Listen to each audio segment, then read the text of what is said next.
Assalamualaikum warahmatullahi wabarakatuh.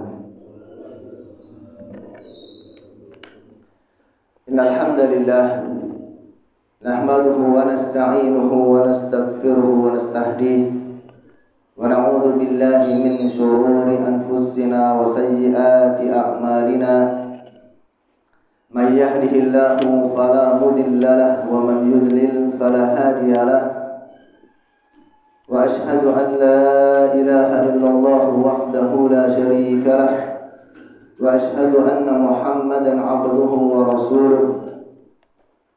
Yaqulu Allah tabaraka wa ta'ala ya ayyuhalladzina amanu taqullaha haqqa tuqatih wa la tamutunna illa wa antum muslimun. Wa qala nabiyyuna Muhammadun sallallahu alaihi wa atamma at-taslim فإن أصدق الحديث كتاب الله وخير الهدي هدي محمد صلى الله عليه وسلم وشر الأمور محدثاتها فإن كل محدثة بدعة وكل بدعة ضلالة وكل ضلالة في النار. اللهم علمنا ما ينفعنا وانفعنا بما علمتنا وزدنا علما وعملا صالحا يا رب العالمين.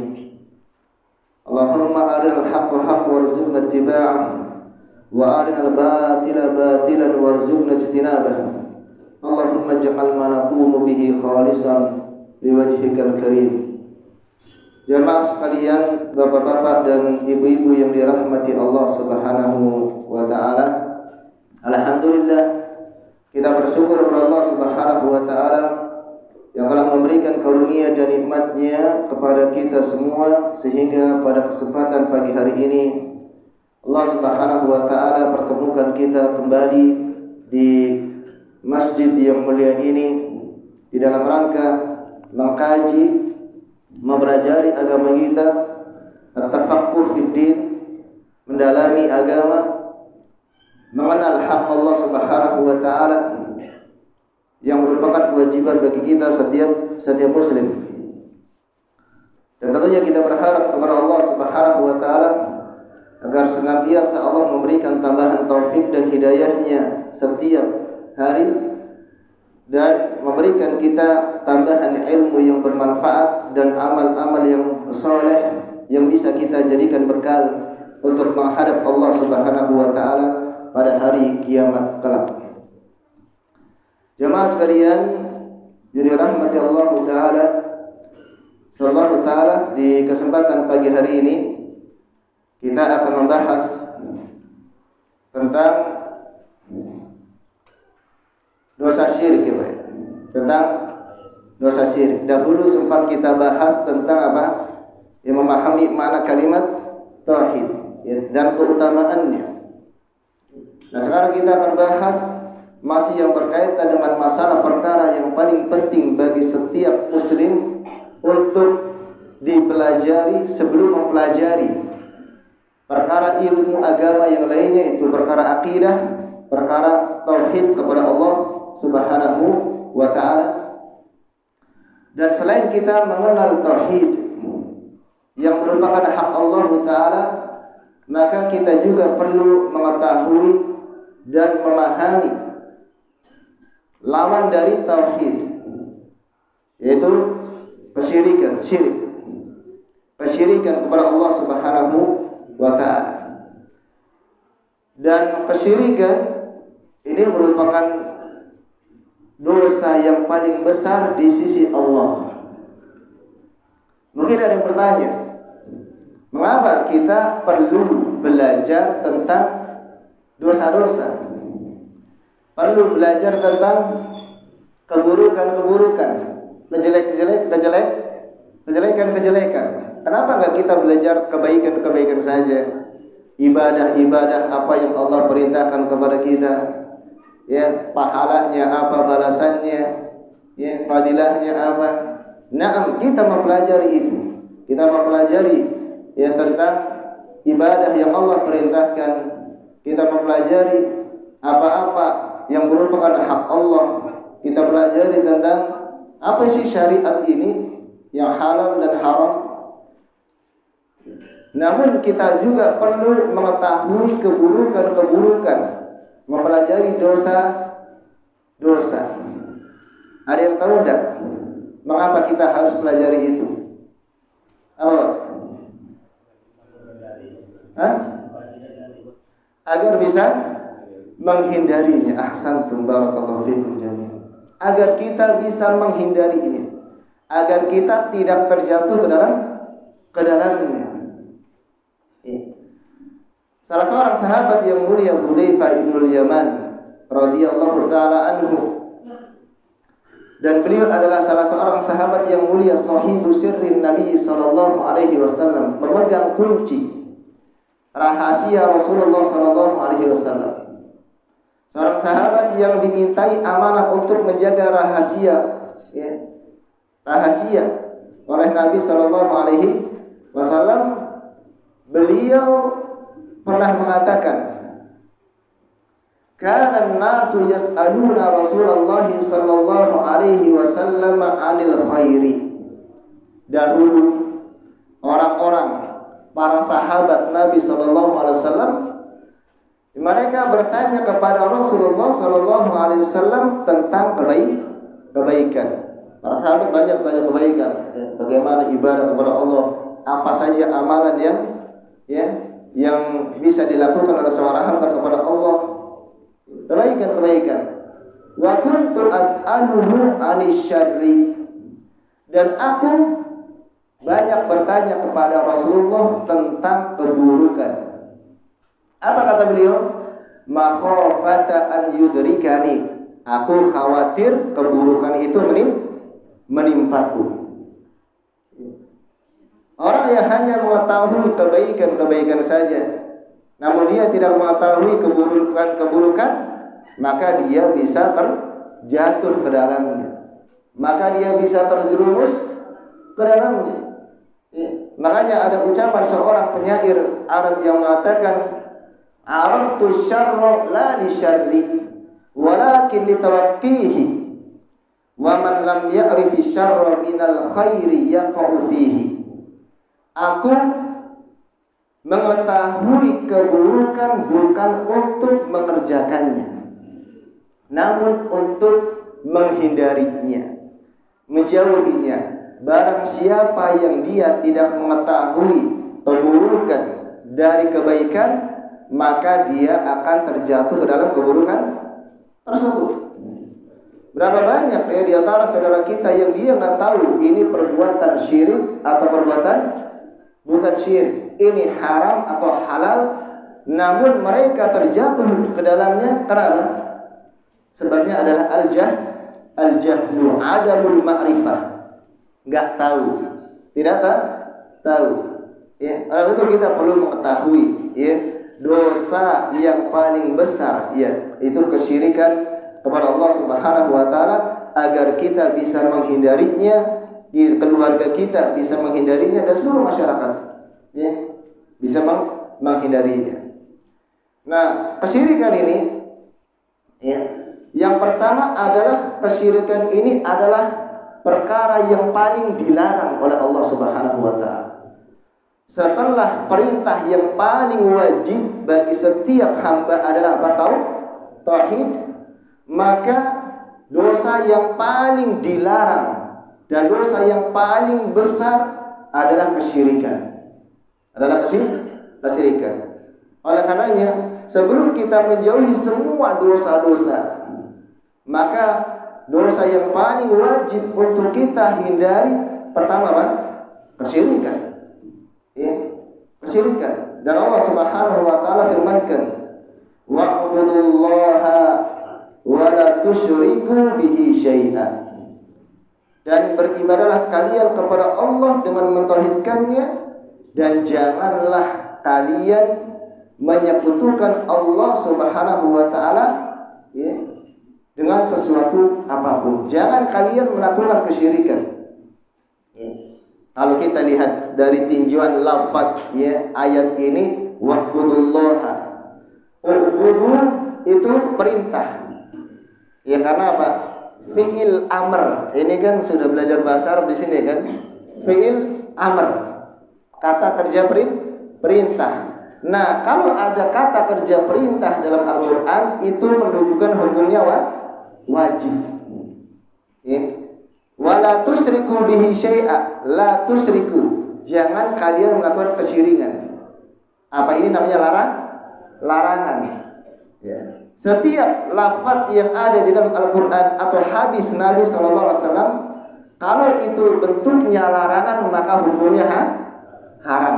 Selama ini kan kita tahunya ini halal, ini haram dari mana? Nah, kita berupaya memahami langsung dari Al-Quran, langsung dari hadis Nabi SAW. Itu metode yang ditempuh oleh para ulama. Ya, kalau kita belajar usul fikih itu. Ya. Jadi larangan yang paling besar, yang paling pertama adalah berbuat kesyirikan kepada Allah Subhanahu wa Ta'ala. Ya. Kemudian yang kedua, bahwasanya kesyirikan itu adalah keharaman, dosa yang paling besar. Dosa yang paling besar di antara dosa-dosa yang lainnya. Allah Subhanahu wa Ta'ala berfirman, Allah Subhanahu wa Ta'ala berfirman, "Wa man yusyrik billahi faqad iftara itsman 'azima." Barang siapa yang dia telah melakukan kesyirikan kepada Allah, maka sungguh dia telah melakukan perbuatan dosa yang azim, bukan saja kabir. Kalau kabir besar, azim sangat besar di sisi Allah Subhanahu wa Ta'ala. Dosa yang paling besar. Dan juga Abdullah bin Mas'ud pernah berkata kepada Nabi sallallahu alaihi wasallam, "Ya Rasulullah, ayyu dzambin akbaru?" Wahai Rasulullah, dosa apa yang paling besar? Yang paling besar. Maka Nabi sallallahu alaihi wasallam bersabda, "Antaj'ala lillahi niddan wa huwa khalaqaka." Yaitu engkau menjadikan tandingan, sekutu bagi Allah, sementara Allah yang telah menciptakan ini sih syirik. Kalau kita ingin tahu ya dosa-dosa besar apa saja, ada namanya kitab Al-Kabair. Kitab Al-Kabair, ya dosa-dosa besar yang ditulis oleh Al-Imam Al-Zahabi rahimahullahu ta'ala. Dan beliau mengawali dosa besar yang pertama ada dengan syirik. Dan dalam Al-Quran, ketika Allah Subhanahu wa Ta'ala menyebutkan tentang beberapa dosa-dosa, pasti mengawalinya dengan syirik. Pertama syirik. Begitu juga Nabi SAW di dalam hadisnya. Ya, di dalam hadisnya. Ya, ini termasuk dosa yang sangat besar di sisi Allah Subhanahu wa Ta'ala. Kemudian yang selanjutnya tentang bahaya ya, bahaya kesyirikan. Perbuatan kesyirikan akan menghapuskan seluruh amalan kebaikan. Menghapuskan seluruh amalan kebaikan. Kalau seandainya ada seseorang yang dia sudah kerjakan sholat, dapat pahala kan Pak, sholat ya. Kemudian dia mengerjakan puasa, dia mengerjakan zakat, mengeluarkan zakat, bayar zakat, mengerjakan haji, umroh, tilawah Quran ya. Dan semua amalan-amalan kebaikan yang kerjakan, dia akan dapat pahala. Setiap satu amalan kebaikan itu akan dilipat gandakan oleh Allah sebanyak 10 kebaikan. Ya, kecuali ya pahala bersedekah, infak fisabilillah. Ya, kalau infak bersedekah pahalanya berapa? Ada yang tahu? Berapa dulu? 700 kali lipat. Ya. Kalau amalan-amalan yang lain itu 10 kali lipat. Bersedekah 700 kali lipat. Ya, membaca Al-Quran 1 huruf 10 kebaikan. Nah, 1 huruf Pak. Al-Fatihah aja berapa itu? Hitung sendiri Pak. Ya, itu. Dan yang paling banyak adalah bersabar. Ya, pahala yang paling banyak adalah bersabar. Ya. Jadi sebagaimana disebutkan dalam Al-Quran Al-Karim. Kemudian ya, amalan-amalan dilakukan oleh hamba ini yang sudah banyak, namun ketika dia melakukan kesyirikan maka akan terhapus seluruhnya. menjadi nol. Ya, menjadi nol. Ini bahayanya dosa syirik. Allah Subhanahu wa taala berfirman, ya, wa kadzalika auhayna ilaika wa ilal ladzina min qablika la in asyrakta la yahbatanna amaluka wa la takunanna minal khasirin. Dan sungguh telah kami wahyukan kepadamu wahai Muhammad dan juga kepada para nabi sebelummu, apabila engkau melakukan kesyirikan kepada Allah, sungguh pasti, ya, itu pakai layah batonna, itu pakai dua penguat, lam dan nun taukid. Sungguh benar-benar akan terhapuslah seluruh amalanmu. Di dalam ayat yang lain Allah Ta'ala berfirman, walau asyraku la habita ma anhum ma kanu ya'malun. Walau asyraku la habita anhum ma kanu ya'malun. Kalau seandainya mereka melakukan kesyirikan, sungguh akan terhapus dari mereka apa yang telah mereka kerjakan. Kita tidak ingin, ya sudah capek-capek ibadah capek enggak? Ya, sudah capek-capek ibadah, ya sudah kita kumpulkan pahala, ya tiba-tiba apa? Nol. Ya. Karena apa? Satu perbuatan saja bisa. Karena kesyirikan menghapuskan amalan-amalan. Ya. Nah, ini bahaya. Maka kita harus ya, mempelajari ini. Setelah mempelajari syirik. Karena itu sering digantikan dalam kitab akidah tentang pembahasan tauhid dan pembahasan syirik. Ya, perlu di sini ada kajian enggak, Pak? Kajian kitab tauhid. Ya, punya Syekh Muhammad Al-Ghazali, mudah-mudahan ada ya. Ya, ini paling penting. Ya. Kemudian yang selanjutnya bahaya kesyirikan. Ya. Di antaranya adalah orang yang dia melakukan kesyirikan maka keluar dari Islam, jadi musyrik. Dengan syarat kesyirikannya itu nanti adalah syirkul akbar, syirik besar. Musyrik keluar dari Islam. Dia musyrik keluar dari Islam apabila syiriknya syirik besar. Nah, hukum di dunia ya tentunya ya, termasuk ke dalam kategori orang yang murtad. Kategori orang yang murtad. Ya, kalau misalnya syariat Islam ditegakkan, hukum Islam ditegakkan misalnya, ya semoga saja Allah tegakkan hukum Islam, maka orang yang murtad, orang yang musyrik, mereka diminta untuk bertobat kepada Allah sampai 3 kali. Kalau tidak, hukum orang yang murtad apa? Pancung, Pak. Hukumnya adalah bunuh, dipancung. Jadi jangan takut ya dengar kata pancung. Jadi dipancung, dibunuh. Karena dosa besar. Kemudian juga orang yang melakukan kesyirikan, ya, dia akan kekal di dalam neraka. Akan kekal di dalam neraka.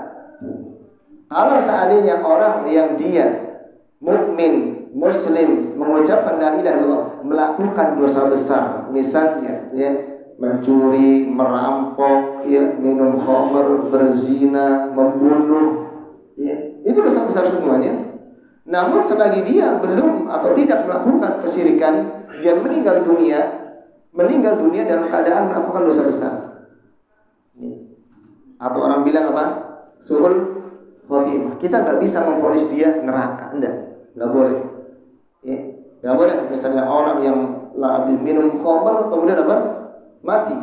Nggak boleh kita vonis dia masuk neraka. Nah, tapi terancam dengan neraka. Karena dosa besar itu tidak menjadikan pelakunya kekal di dalam neraka. Hukumnya di akhirat nanti tahta masyiatillah. Ini akidah Ahlus Sunnah seperti itu. Di bawah kehendak Allah. Kalau Allah berkehendak untuk mengampuni, ampuni dia. Kalau Allah berkehendak untuk menyiksanya terlebih dahulu, maka disiksa. Tapi nggak akan kekal di dalam neraka. Namun musyrik, orang yang dia meninggal dalam keadaan melakukan kesyirikan kepada Allah, Allah tidak ampuni dosanya. dan akal kekal dalam neraka. Innahu man yusyrik billah. Allah Subhanahu wa taala, "Innallaha la yaghfiru an yushraka bihi wa yaghfiru ma duna dzalika liman yasha." Sesungguhnya Allah tidak mengampuni dosa kesyirikan dan Allah mengampuni dosa besar selain syirik bagi siapa yang Allah kehendaki. Tadi ayat liman yasha tahta masyiatillahi subhanahu wa ta'ala. Dia masuk ke dalam neraka kekal.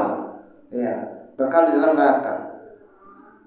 Kemudian juga orang yang melakukan kesyirikan haram masuk surga. Haram selamanya abadan. Ya, enggak akan dimasukkan ke dalam surga oleh Allah Subhanahu wa taala, berbeda dengan yang melakukan dosa besar tadi. Jadi nanti pada hari kiamat ada ada 3 golongan manusia. Ya. Ada golongan orang-orang yang beriman, ya, yang sempurna keimanannya, ya, dia masuk ke dalam surga langsung tanpa hisab dan tanpa azab, enggak dihitung. Ada kan itu 70.000 golongan dari umat Nabi Muhammad yang dia masuk ke dalam surga tanpa dihisab, tanpa dihitung dulu, ditimbang amalannya, enggak, langsung masuk. Tapi masuknya nanti bersama dengan Rasulullah yang akan, ya, membukakan pintu, ya. Kemudian golongan yang kedua, ada itu orang-orang yang beriman yang melakukan dosa besar. Beriman tapi masih ada keimanan dalam hatinya. Dia melakukan dosa-dosa, banyak melakukan dosa, ya, bahkan mungkin dosanya lebih banyak daripada amal kebaikannya, tapi dia belum musyrik.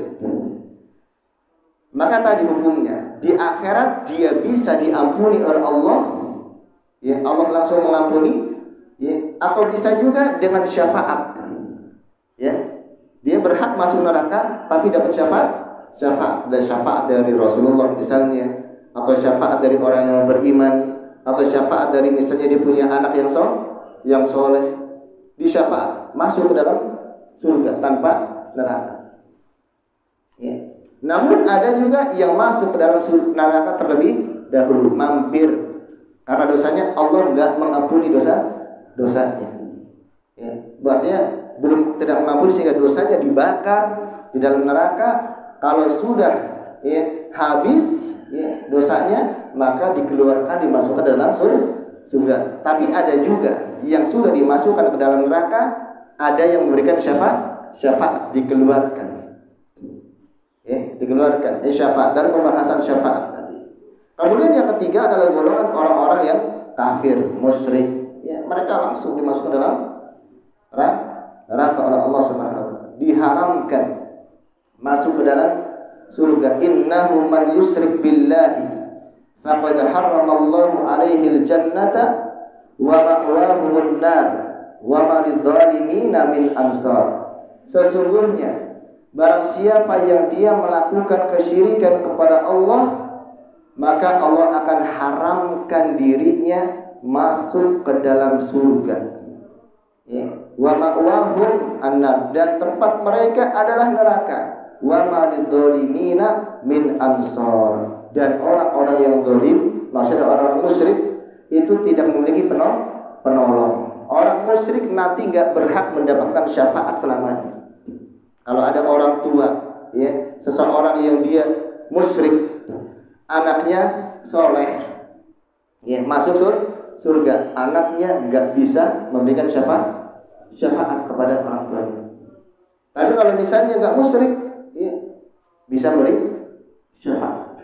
Ya, karena syafaat itu 2. Syafaat, ya, yang pertama izin dari Allah, yang kedua ridho Allah kepada yang diberikan syafaat, yaitu orang-orang yang ahli tauhid. Nah, ini penting, ya, bahayanya begitu besar. Nah, kita perlu mengetahui syirik.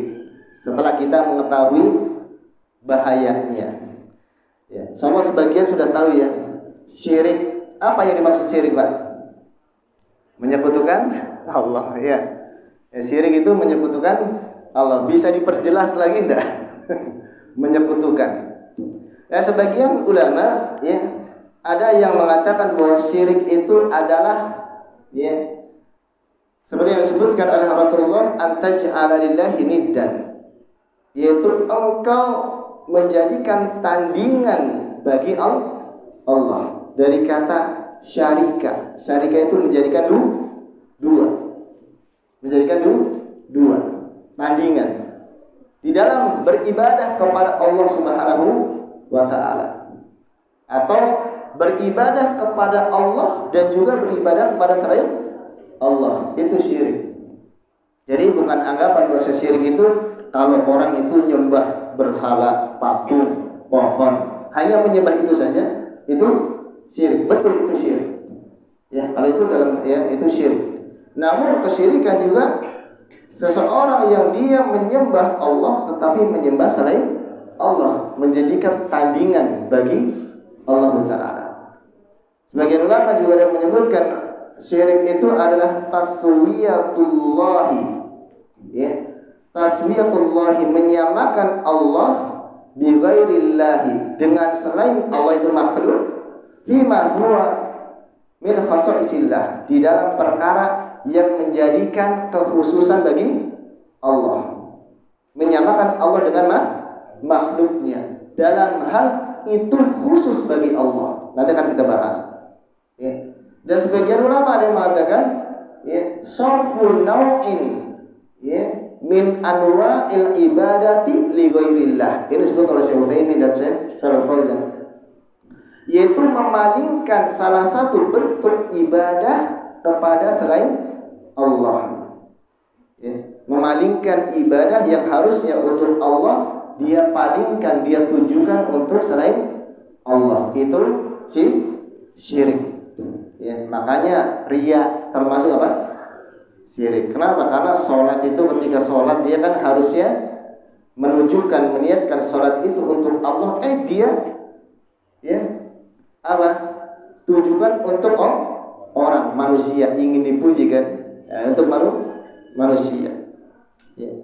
Itu makna dari syirik, menjadikan tandingan bagi Allah dalam beribadah. Nah, kemudian syirik ada dua macam, ya.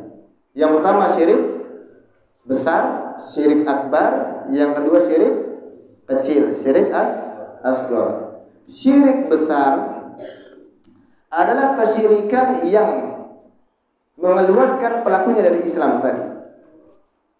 Apabila seseorang dia melakukan perbuatan, salah satu di antara perbuatan kesyirikan yang banyak itu, maka dia keluar dari Islam. Keluar dari Islam. Ini syirik besar. Jadi sudah musyrik. Dan hukumnya tadi, ya, kalau di dunia maka dia termasuk murtad, kalau di akhirat maka dia kekal dalam neraka. Adapun syirik kecil adalah perbuatan dosa yang besar.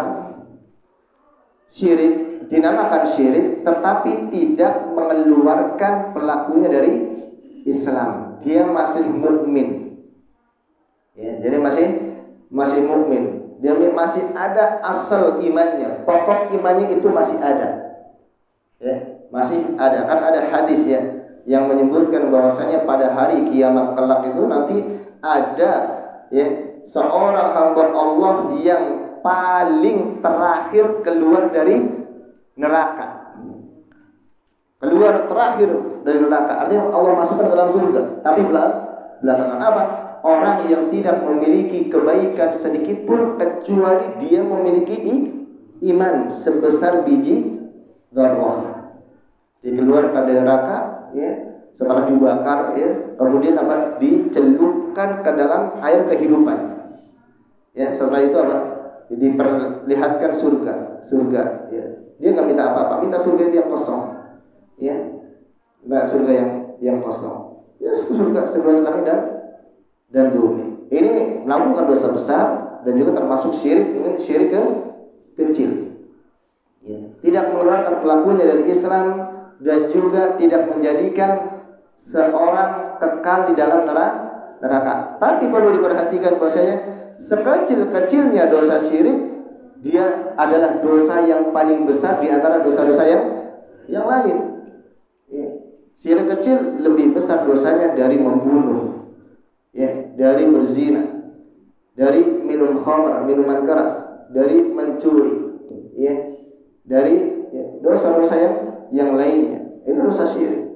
Apa saja nanti kita bahas, yang mungkin banyak juga orang yang terjatuh dalam dosa ini. Dia nggak melakukan dosa-dosa besar, membunuh, ya, tidak minum khamr, tapi dia terjatuh dalam dosa syirik, dosa syirik kecil, karena dia khafi. Apa khafi? Samar, ya, dia samar.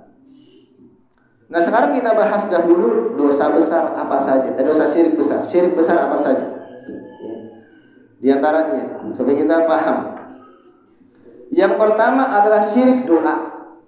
Syirik doa, yaitu syirik di dalam berdoa. Apa yang dimaksud dengan syirik dalam berdoa? Yaitu seseorang dia berdoa kepada selain Allah. Doa itu kan meminta kepada selain Allah, dari kalangan para nabi atau wali-wali, ya, atau wali-wali atau orang-orang yang soleh yang sudah meninggal dunia. Ini suaranya sampai keluar enggak? Hah? Keluar. Nanti kalau keluar repot nanti. Ya. Karena ini banyak dilakukan, ya. Syirik doa. Orang yang dia menyembah kubur, yang datang ke kuburan para wali, yang datang ke kuburan para nabi, ya. Mereka meminta, ya, kepada penghuni kuburan tersebut, baik kepada para nabi, baik para wali, orang-orang yang soleh. Dan itu banyak kebiasaan seperti itu. Cari aja di sini ada kuburan keramat enggak? Kalau malam Jumat Kliwon atau malam Jumat, ada yang datang itu. Ngapain datang kuburan? Doakan malam-malam. Mendoakan? Enggak. Tapi apa? Meminta. Sebagian orang yang datang ke kuburan para wali dan orang-orang soleh, ada yang meminta kepada penghuni kuburan itu langsung, meminta kepadanya. Ini syirik dalam rububiyah. Tidak meminta kepada Allah. Namun sebagian juga ada yang menjadikan wali-wali atau nabi-nabi, orang yang soleh itu sebagai perantara saja. Ya, dia minta kepada penghuni kuburan itu, wali atau orang soleh yang ada di kuburan, untuk menyampaikan hajatnya kepada Allah. Ini pengakuan sebagian mereka. Ya, hanya sebagai pemberi syafaat. Ya, pemberi syafaat artinya minta, saya karena engkau orang soleh, engkau adalah wali, engkau adalah nabi yang dekat dengan Allah, maka sampaikan hajat saya kepada Allah. Itu kan ada. Itu syirik bukan? Itu kesyirikan, dan itulah yang dibantah oleh Allah Subhanahu wa taala kepada orang-orang musyrik. Ketika Allah berfirman, "Walladzina ittakhadhu min dunihim awliya'a ma na'buduhum illa liyuqarribuna ilallahi zulfa." Dan orang-orang yang mereka menjadikan selain Allah itu sebagai wali-wali, penolong-penolong, mereka mengatakan ma na'buduhum, kami enggak nyembah mereka. Ya kan, enggak nyembah mereka. Kami hanya menjadikan mereka perantara agar, ya, kami dekat dengan Allah, liyuqarribuna ilallahi zulfa, agar mereka mendekatkan kami dengan Allah dengan sedekat-dekatnya. Enggak, mereka mengatakan enggak nyembah. Ya. Tetapi Allah firmankan bahwasanya itulah hakikatnya menyembah kepada mereka. Dalam ayat yang lain Allah berfirman, wa ya'buduna min dunillahi ma la yadurruhum wa la yanfa'uhum wa yaquluna haula'i syufa'auna indallah. Dan mereka menyembah, ya, kepada selain Allah. Ya'buduna min dunillah, mereka menyembah kepada selain Allah. Wa ya'buduna min dunillah ma la yadurruhum wa la yanfa'uhum, sesuatu yang tidak bisa memberikan manfaat dan madarat kepada mereka. Dan mereka mengatakan, mereka ini apa? Pemberi syafaat kami di sisi Allah, yang bisa, ya, memintakan hajat kami kepada Allah. Dan pada asalnya kenapa mereka itu melakukan hal itu? Ya karena mereka awalnya itu apa? Menyerupakan Allah dengan makhluk. Ya kan? Menyerupakan Allah dengan makhluk. Kenapa? Katanya kita ini banyak dosa. Gak bisa langsung kepada Allah meminta. Seperti apa? Sebagaimana kalau seandainya kalau orang mau ketemu apa? Presiden. Itu kan gak bisa langsung ketemu presiden. Harus lihat menterinya. Itu kias mereka. Kias mereka menyamakan antara Allah dengan makhluk. Dan itu adalah ya, karena kejahilan, karena kebodohan. Padahal Allah Subhanahu wa taala kan sudah berfirman, ya, berdoalah kepadaku dalam Al-Qur'an, ya. Wa idza sa'alaka ibadi anni fa inni qarib ujibu da'watad da'i idza da'an. Apabila hambaku bertanya kepadamu wahai Muhammad, maka katakanlah bahwasanya aku ini dekat dengan hamba. Enggak perlu bikin perantara, birokrasi. Ya, enggak perlu bikin perantara. Aku mengabulkan doa hambaku yang dia berdoa kepadaku. Berdoa kepada mereka bagaimana? Yang disyariatkan ketika kita datang ke kuburan, enggak itu orang soleh atau para nabi. Yang disyariatkan apa? Mendoakan mereka. Mendoakan mereka. Karena orang yang masih hidup, dia bisa meminta kepada Allah.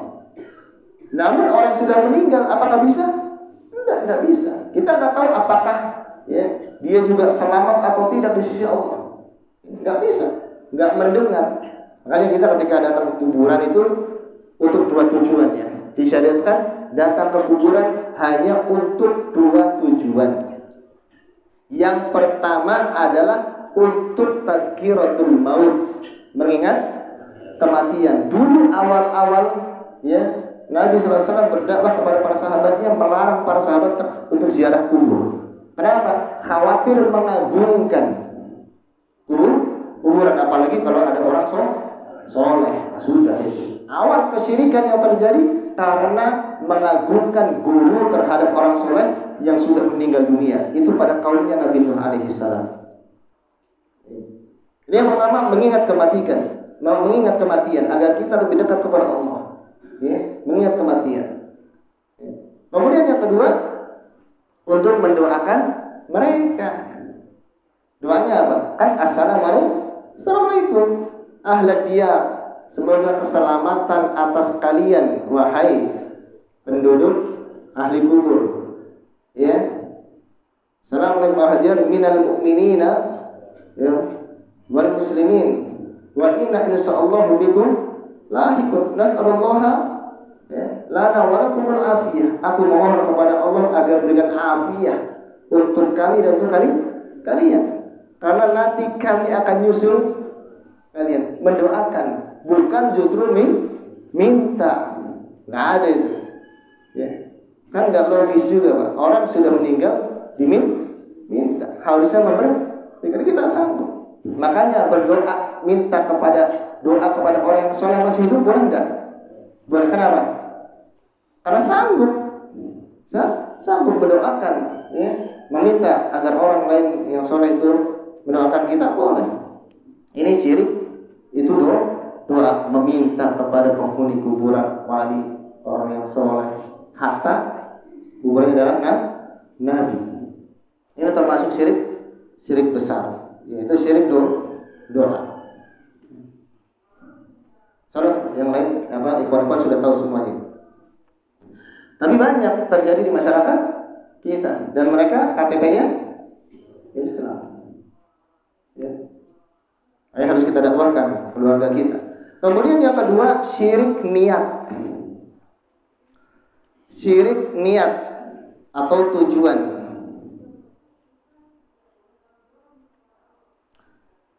Yaitu seseorang dia berniat, ya, seorang dia berniat ketika melakukan amalan untuk selain Allah, beramal untuk selain Allah, ya.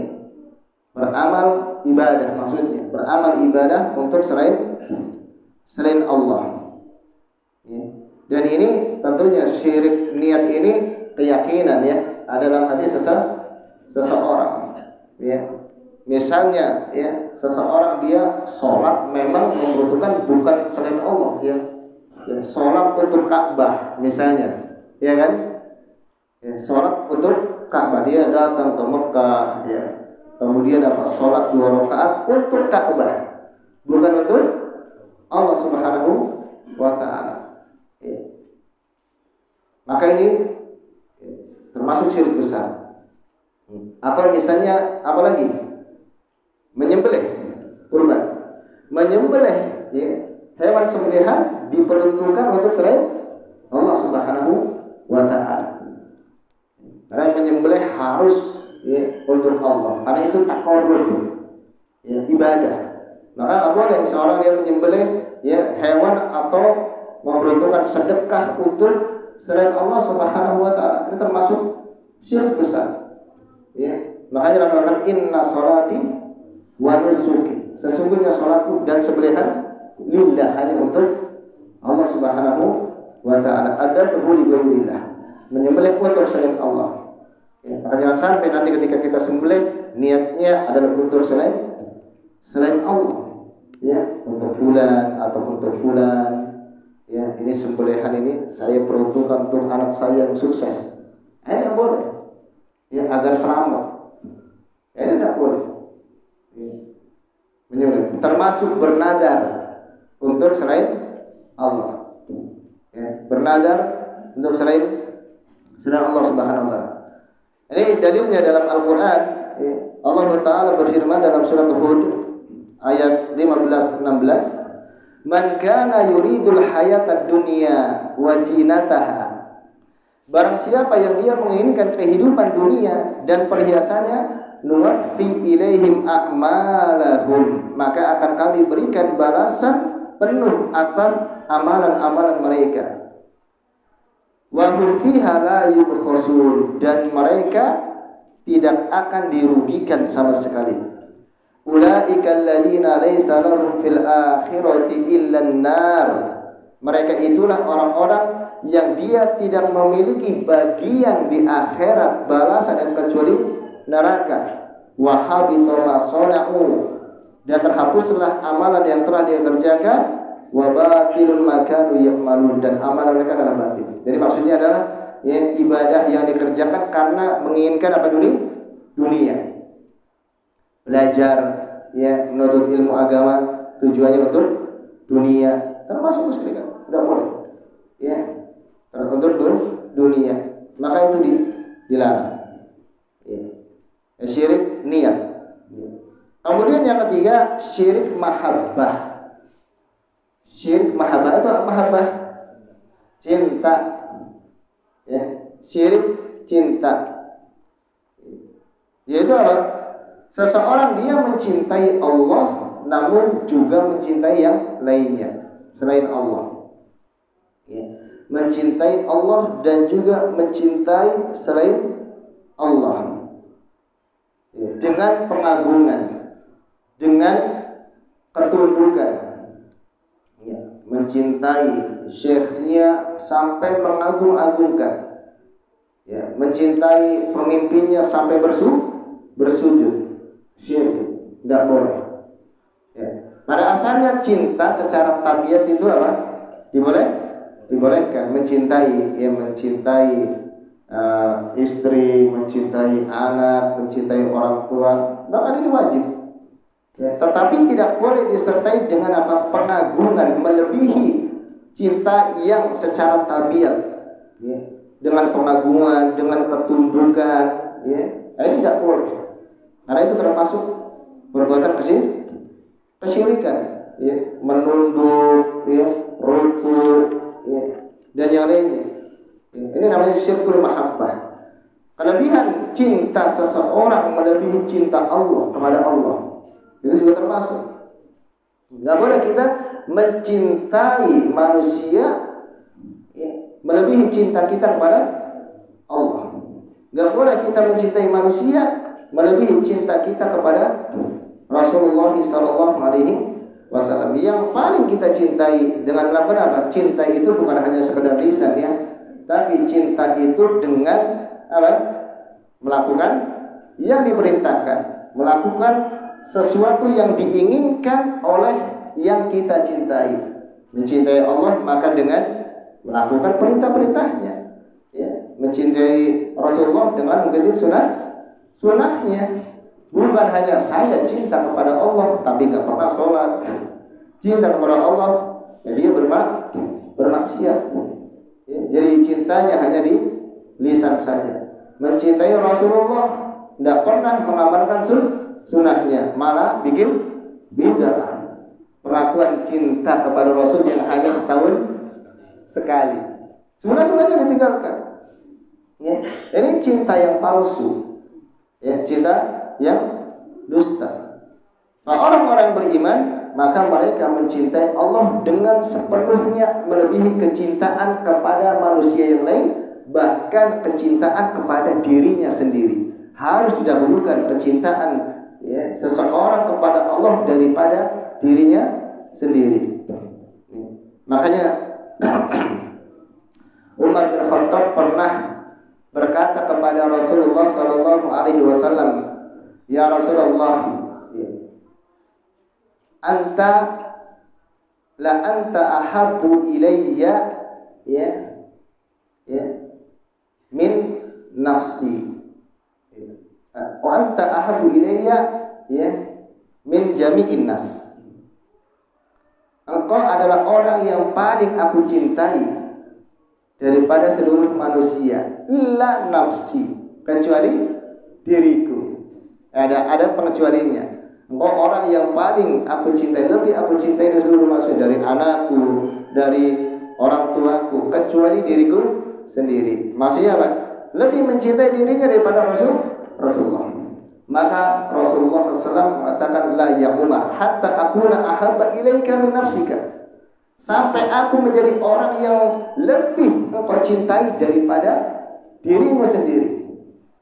Maka kemudian Umar mengatakan, anta al-an, engkau sekarang ahabbu ilayya min nafsi. Itulah keimanan yang benar. Kenapa?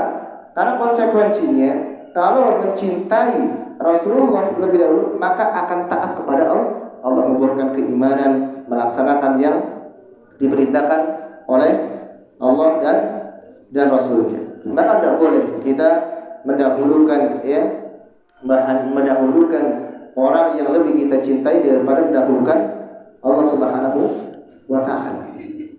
Dan dalilnya ada dalam Al-Quran, qul in kana aba'ukum wa abna'ukum, katakanlah apabila ayah-ayah kalian, kemudian anak-anak kalian, kemudian juga keluarga kalian, wa ashiratukum, dan juga harta-harta kalian, perdagangan kalian yang kalian takut kerugiannya, kemudian tempat-tempat kalian yang kalian sukai, itu lebih kalian cintai daripada Allah dan Rasulnya.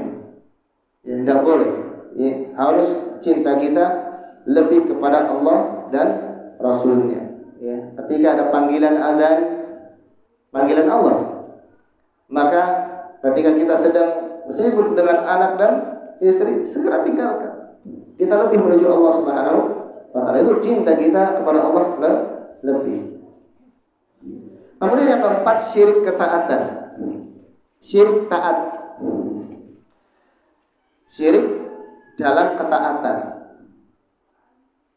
Yang dimaksud dengan syirik dalam ketaatan adalah menyamakan selain Allah dengan Allah. Menyamakan selain Allah dengan Allah di dalam mensyariatkan hukum. Dalam hukum syariat. Dalam hukum. Karena hukum adalah hak Allah Subhanahu wa ta'ala. Karena apa? Innal hukmu illa lillah. Sesungguhnya hukum itu hanya milik Allah. Hanya Allah yang hukumnya patut untuk ditaati, berhak untuk ditaati. Maka tidak boleh misalnya seseorang dia lebih mendahulukan lebih taat kepada misalnya kepada gurunya. Padahal apa? Perintah gurunya ini bertentangan dengan Allah. Ini tidak. Ini termasuk syirikan. Mengatakan bila gurunya mengatakan khamr itu halal. Kan ada ya satu ya ahlul kiblat mereka yang apa? Kalau sudah sampai kepada tingkatan ma'rifat ya atau sampai makrifat sudah katanya mengenal Allah, maka sudah tidak wajib apa? Sholat, tidak wajib puasa, ya, tidak wajib haji, tidak wajib apa? Menghindari yang haram-haram, boleh minum khamr. Anak pernah itu dulu waktu masih kerja, ya. Ada teman satu peta yang mungkin ngajinya atau kemana dulu, ya sudah lama sekali Pak. Ya, dulu masih kerja. Itu apa? Iya, dulu kiai saya itu minum khamr. Nah, kita kan walaupun belum kenal paham sekali dengan masalah agama, secara fitrah kan haram. Semua sepakat kalau muslim khamr itu haram, ijma bahkan itu. Loh kok bisa? Iya, karena sudah sampai tingkat ma'rifah. Waduh. Katanya kalau kita masih sholat, masih puasa, masih ibadah, itu masih syariat katanya. Masih levelnya syariat itu masih di bawah ma'rifat. Ini keblinger ini. Ya. Rasulullah saja enggak minum khamr, Rasulullah saja ya, masih sholat, masih menjalankan ibadah. Berarti kalau berkeyakinan begitu, itu maknanya bahasanya dia itu lebih apa? Tinggi kedudukannya dari Rasul. Itu syirik. Ya, syirik. Dan dia taati gurunya misalnya. Atau misal kiainya memerintahkan sesuatu yang bertentangan dengan hukum Allah, dia taati. Makanya orang-orang Nasrani, mereka adalah syirik dan ketaatan salah satu di antaranya. Mereka terlalu taat kepada siapa? Pendetanya. Ya padahal apa? Pendetanya itu mengharamkan yang halal dan menghalalkan yang haram.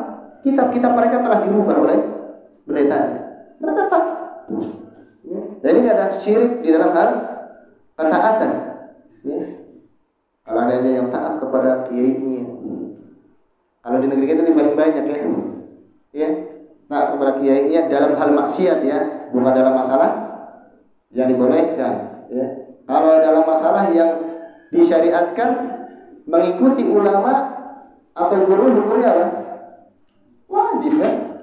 Ya ayyuhalladzina amanu atiiullaha wa atiiur rasul wa ulil amri minkum. Wahai orang-orang yang beriman, taatilah Allah, taatilah Rasulullah dan ulil amri di antara kalian, pemimpin di antara kalian. Ulil amri ada dua. Ulil amri yang pertama adalah pemimpin dalam masalah urusan dunia, ya, pemerintah, dan yang kedua adalah ulil amri yaitu ulama. Itu dilaksanakan oleh para ulama. Ya. Sudah sedikit lagi, Pak. Ini syirik ketaatan. Ya. Makanya Allah berfirman, ittakhadhu ahbarahum wa ruhbanahum arbaban min dunillah. Mereka orang-orang Nasara menjadikan pendeta-pendeta mereka sebagai Tuhan-Tuhan selain Allah. Kenapa? Karena mereka mentaati pendeta-pendeta mereka dalam hal maksiat.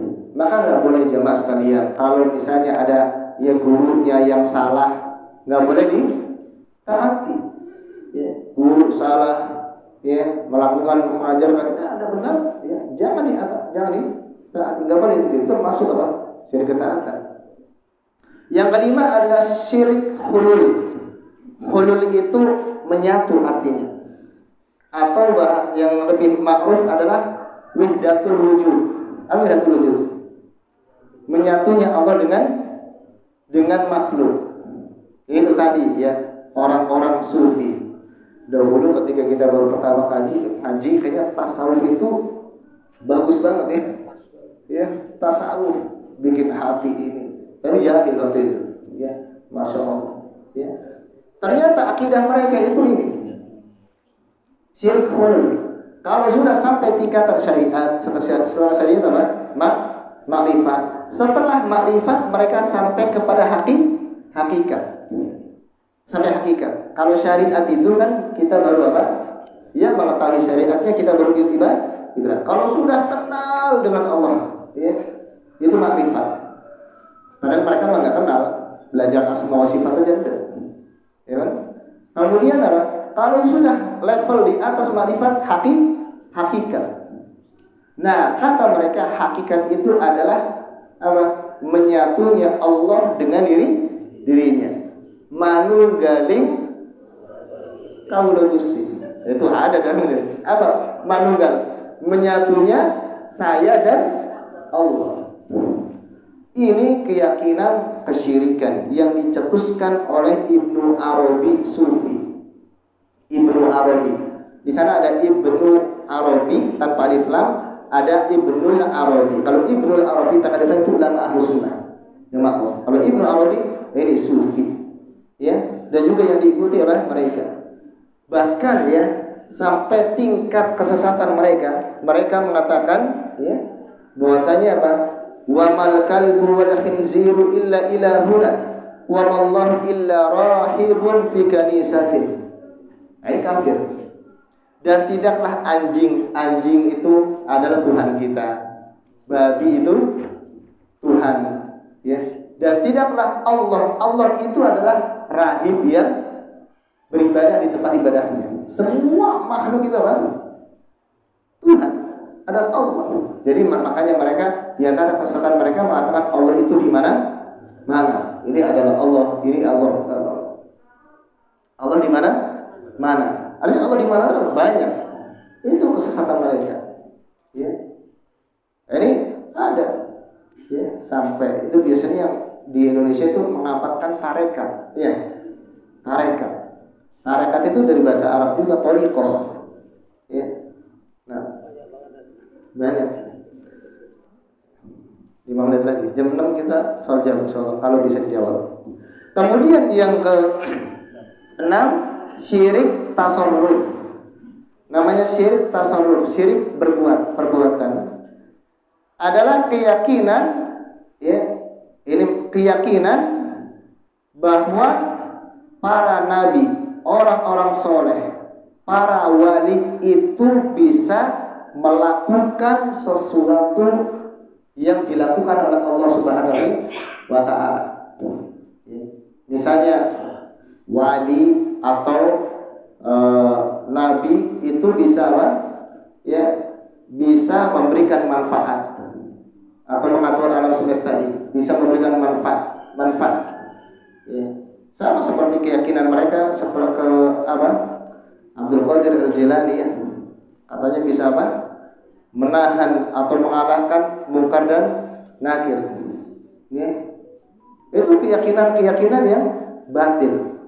Meyakini bahwasanya para nabi, wali, orang-orang soleh itu bisa melakukan seperti apa yang dilakukan oleh Allah Subhanahu wa ta'ala. Maka ini tidak benar. Ya, karena itu khusus bagi Allah Subhanahu wa ta'ala. Wa man yudabbirul amra fasayaquluna Allah. Kemudian yang ketujuh syirik al-khauf, syirik takut.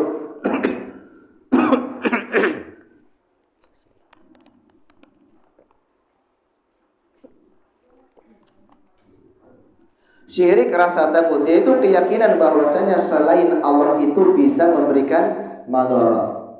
Ya, dia takut kepada selain Allah dan meyakini bahwasanya selain Allah itu dia bisa memberikan madarat. Padahal tidak ada yang bisa memberikan madarat kecuali Allah.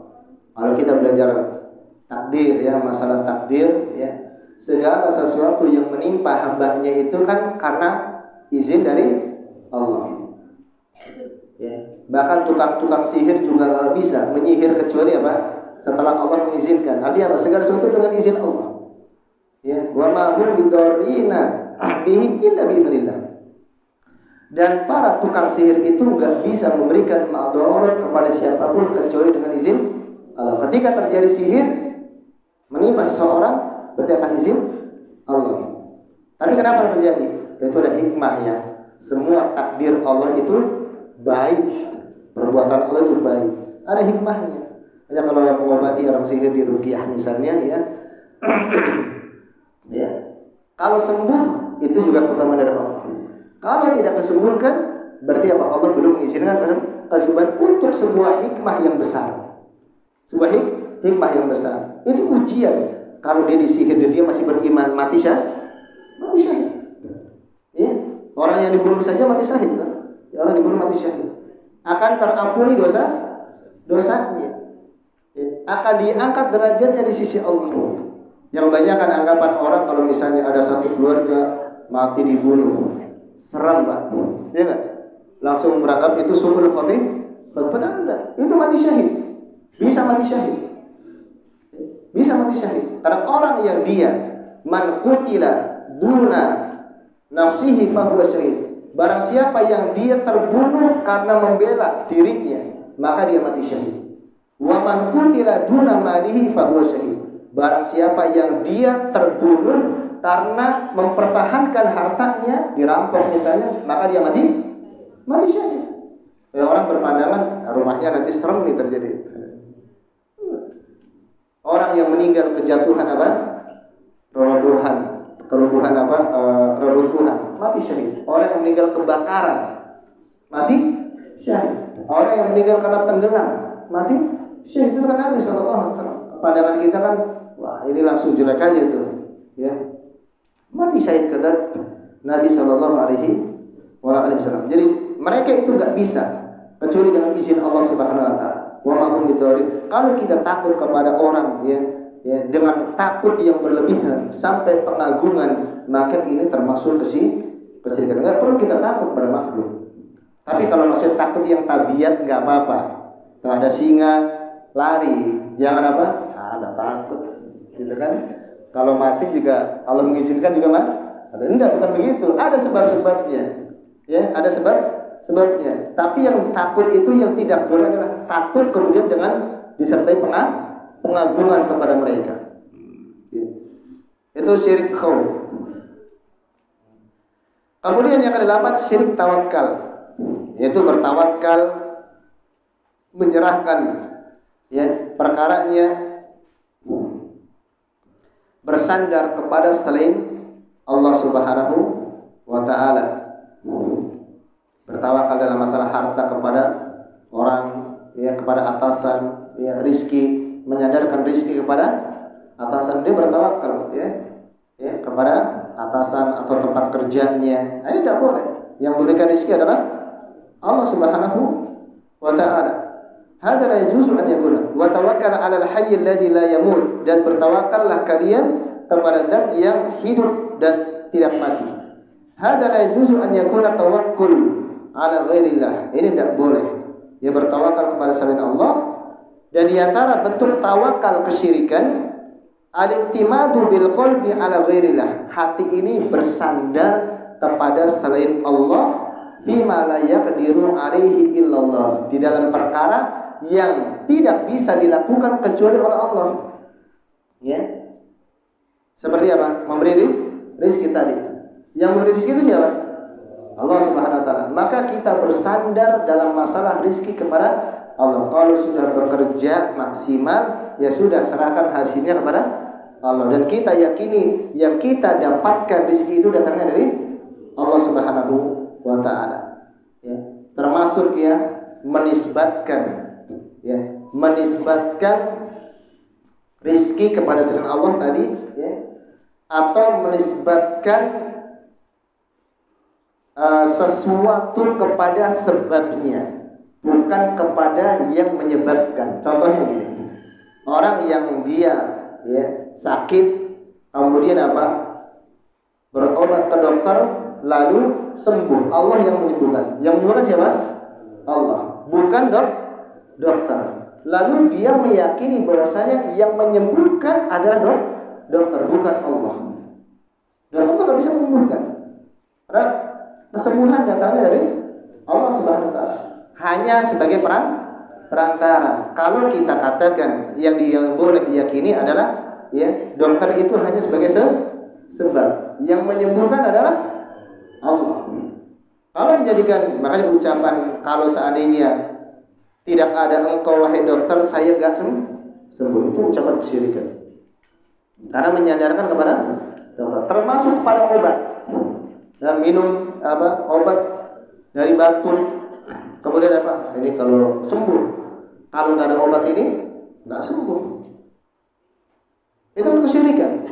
Padahal yang menyembuhkan Allah. Makanya dikatakan ya, kalau bukan karena Allah, kemudian obat ini, kemudian ya obat ini, maka saya tidak sembuh. Itu yang dibolehkan. Dan kamu boleh mengatakan kalau bukan karena Allah dan ini menyamakan dan ya obat ini termasuk syirik. Menyamakan Allah dengan obat yang memberi kesembuhan. Ini hal-hal seperti ini yang mungkin enggak dipahami. Mengatakan ya, tapi ini termasuk syirik kecil ya, termasuk syirik kecil. Ya, kalau seandainya sesuatu yang sebabnya itu bisa memberikan pengaruh, ya, maka dia kalau seandainya menyandarkan kepada itu, maka syirik kecil. Syirik kecil. Ya, yang wajibnya adalah menyandarkan Allah, kemudian sebabnya sebagai sebab saja. Namun kalau seandainya dia menyandarkan kesembuhan kepada selain Allah, namun sebabnya itu pada asalnya tidak bisa memberikan pengaruh. Misalnya apa? Orang yang pakai cincin gelang jimat ya. Ya, kan pada zaman Nabi juga ada tuh. Ada seorang laki-laki yang dia pakai gelang. Ditanya untuk apa? Untuk mengobati sakit. Ya, seperti yang dilakukan oleh kaum muslimin ketika anaknya baru lahir, digantungin apa itu? Ibu, peniti sama apa? Gunting kuku ya? Muhammadin wa akhiru da'wana alhamdulillahi rabbil alamin. Assalamualaikum warahmatullahi wabarakatuh.